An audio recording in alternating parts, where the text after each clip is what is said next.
that's $1,000 per month, tax free.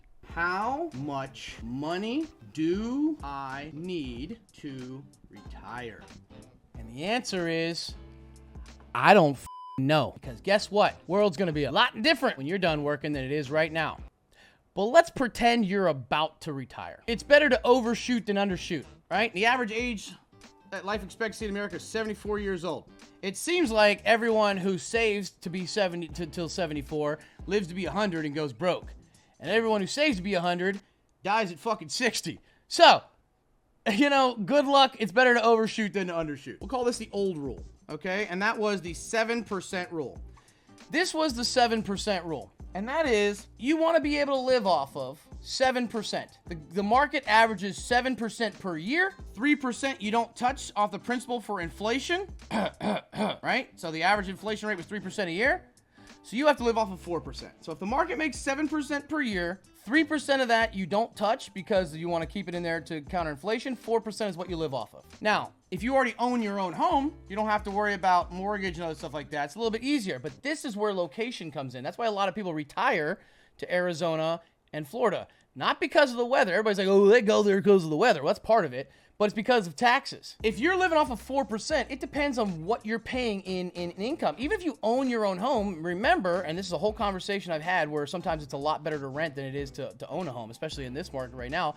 But 5% of the value of your home every year you lose, right? And that is taxes, insurance, and maintenance. By the way, if any of you fuckers bought a house in the last 2 years and you haven't found out if you qualify for homestead exemption on your taxes, you're a fucking idiot. You're a fucking idiot if you have not gone and got your homestead exemption yet. It's been over a year, you qualify for it. Don't be fucking stupid, guys. It's goddamn tax breaks. Stop getting, wasting time. That's 5%. Car insurance, everything else like that. So let's just say, for the sake of argument, you're about to retire and your tax title or tax insurance maintenance on your house, and let's say you have an HOA, you have a car payment, food, electricity, like that. Let's call it, I don't know, $2,500 a month. I'm being generous with inflation right now, okay? So now you take this and you say, okay, $2,500 per month. All right, that's $30,000 a year net.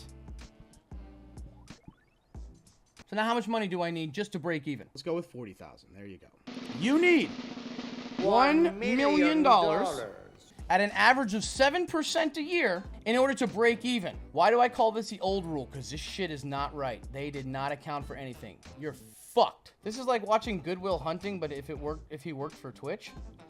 I don't know what you mean by that, but you can suck my fucking dirty dick, dude. I don't know. Fuck you, okay? It sounds like an insult. 1 million. But here's the catch to it, ladies and gentlemen. Number one, that is break even. Number two, remember, because most of this money is in 401ks and not Roth IRAs, you got to pay capital gains and income tax on that. So that's 7%, that 4% you would draw. Oh shit, son. You forgot about the 20% minimum you're paying. Maybe even higher if you're in a higher income level, right? Because you have a house and a few other things. You got your kids. Your income level, the kids are out of the house. You don't get to write them off anymore. 25%. Oh shit, son. That $40,000 you just took off, that's right, 10K of that got wiped out in taxes. You're now $10,000 in the hole. Sounds like you need to take out 5 or 6% just to break even. Well, now you need to be at 9%, but then you've got inflation. So it looks like instead of doing that, we're gonna have to up this to 2 million. And that's if inflation stops. Now, I'm not here trying to convince you guys to give up, okay? Because it seems like that's far away and you're never gonna get there. You might say to yourself, well, Stocky, I'm never gonna get there because XYZ. Well, you can get there. You can get there. It's just you have to be, in a position where you set yourself up in the long run, and that's where compounding interest comes down. And that's why I tell you it's more important for the time than the amount. Because every 10 years, you have to 10x the amount of money that you have to put away to get to the same number. So if you were putting away $100 a week at 25, but you wait till you're 35, you'll have to put away $1,000 per week. At 45, $10,000 per week to get to the same level.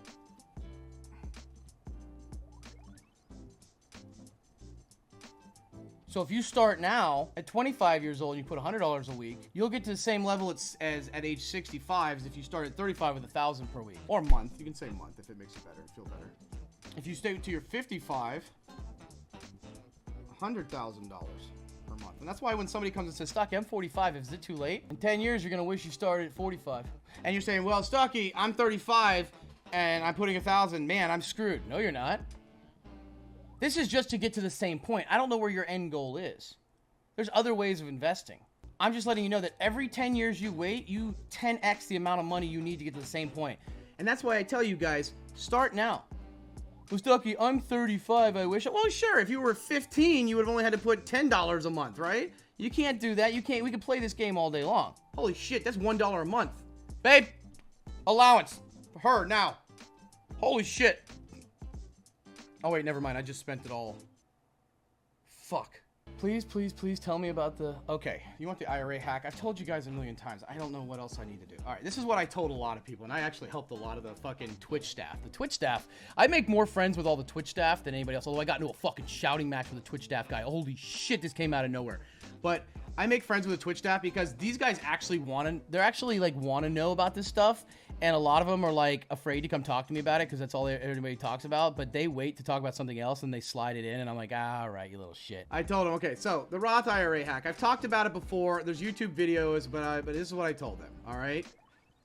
You guys know that I'm probably the only person out there pushing dividends. I love dividends. I think dividends are a fucking secret out there because they're compounding. Because unless the market collapses or the stock itself gets rid of a dividend, you know, if the stock stays flat, you're getting extra shares along the way, and then when it goes up, you're good. If the stock goes down, you're getting even more extra shares because the dividend percentage goes up higher and higher. And if the stock goes up, all your stock go up, and you're still getting a dividend, so it's a triple win, right? So what I said though is here's the thing. Everyone wants Warren Buffett's money. No one wants to wait 70 years to get it. Everyone's impatient. Everybody doesn't understand it. But if you can go back in time and look at how much you would have if you started at a certain time, it gives you a better perspective of what you will have when you get there, because you're going to get there regardless, right?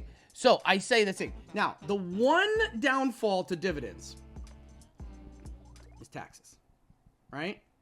You have to pay taxes. Now, a lot of people misunderstand taxes. Taxes are great if you have to pay them, if you have to pay more taxes because you made more money.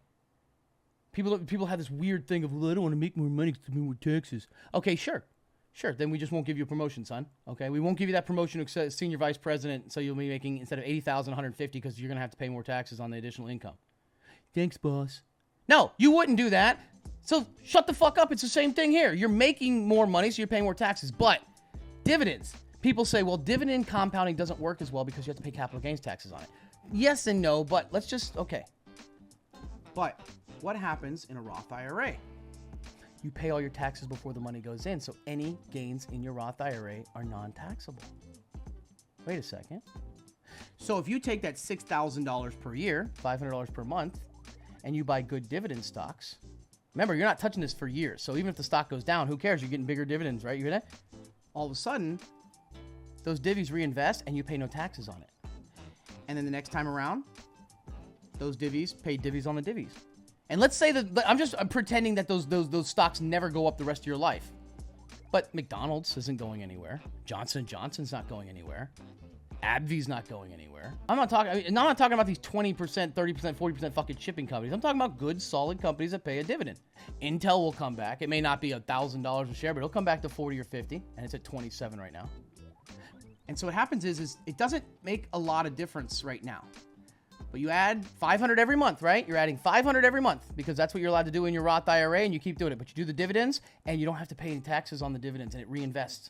You have it allocated, you have dividend reinvestment. And now all of a sudden, those divvies start really hitting, because now instead of 5 or 10% of $500, 5,000, 6,000, now it's 10,000. Now it's 5% of 20,000. And then all of a sudden, it's 5% of 20, 30,000, and it just keeps compounding and compounding and compounding. And you've been adding this whole fucking time. And now the dividends are 5% of 100,000, so that's $5,000. That doesn't sound like a lot, but let's keep going. That $5,000 goes back into 100,000 and buys more divvies. And now you're getting 5% of 105,000. And it keeps going and going and going and going until the next thing you know, you have $250,000, for example, at 5% dividend, okay? So that's, it's $12.5K. Paid out monthly, that's $1,000 per month, tax fucking free. I'm going to say that again. When you retire, that is $1,000 per month tax fucking free. This isn't your main retirement account. This isn't your 401k. This isn't your fucking pension. This is your IRA. Tax fucking free. It's like a pension. And you're never touching the principal. And if you don't need this money, you get to keep compounding. But it's, oh, here we go. But it's not $500 a month. It's $500 plus whatever taxes they're going to take. So let's say it would be $700 a month to make it $500 a month after taxes. Sir, you're going to pay taxes. It comes after income tax. You're paying taxes on your income, not on the Roth IRA contribution. It's just that you don't get a tax break on the Roth IRA. It's not like you pay your income taxes and then you say, hey, I'm going to put this in. And they're like, oh, okay, let's take another 20% of your money before you put it in. No, this is just after. So the taxes don't really matter. They're already accounted for. It's not like taxes on top of taxes. Lunch? I'm not hungry. I have such bad heartburn and I haven't slept and your tits look great.